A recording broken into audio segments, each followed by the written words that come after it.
नमस्कार. Yes news महाराष्ट्रामध्ये आपल्या सर्वांचे स्वागत. ईश्वरपूरमध्ये बहुजन असंघटित कामगार संघटना कार्यालयाचे भव्य उद्घाटन. कामगार हक्कासाठी लढ्याची नवी दिशा. वाळवा तालुक्यातील ईश्वरपूर येथे बहुजन असंघटित कामगार संघटना कार्यालयाचे उद्घाटन मोठ्या उत्साहात पार पडले. या कार्यालयाचे उद्घाटन डॉक्टर शंकरदादा माने यांच्या हस्ते करण्यात आले. उद्घाटन प्रसंगी बोलताना शंकरदादा माने म्हणाले की संघटित क्षेत्रातील तसेच पीडित, वंचित व गोरगरीब कामगारांना एकत्र करून त्यांच्या हक्कासाठी भक्कमपणे उभे राहणे हे संघटनेचे प्रमुख ध्येय आहे. डॉक्टर बाबासाहेब आंबेडकर यांच्या लेखणीतून निर्माण झालेल्या कामगार कायद्यांची काटेकोर अंमलबजावणी करून शोषितांना न्याय मिळवून देण्याचा प्रयत्न संघटना करणार आहे. या कार्यक्रमात संघटनेच्या पदनियुक्त्या जाहीर करण्यात आल्या. पश्चिम महाराष्ट्र अध्यक्षपदी संदीप धुमाळ, कार्यालयीन प्रमुखपदी अमोल कांबळे तर कायदेशीर सल्लागारपदी अमित वेतन यांची निवड करण्यात आली.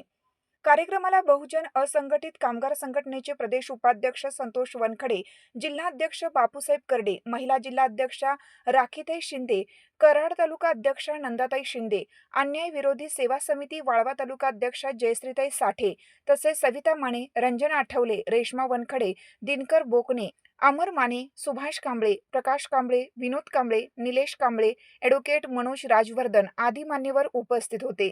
ईश्वरपूरमध्ये नव्या कार्यक्रमाच्या माध्यमातून कामगारांच्या प्रश्नांना नवे बळ मिळेल अशी अपेक्षा व्यक्त केली जात आहे. यस न्यूज महाराष्ट्रासाठी राजेश कांबळे. बहुजन असंघटित कामगार संघटना महाराष्ट्र राज्याच्या वतीने आज इस्लामपूर येथे बहुजन असंघटित कामगार संघटनेचे कार्यालय, कामगार संपर्क कार्यालय आज ओपनिंग करण्यात आलेलं आहे.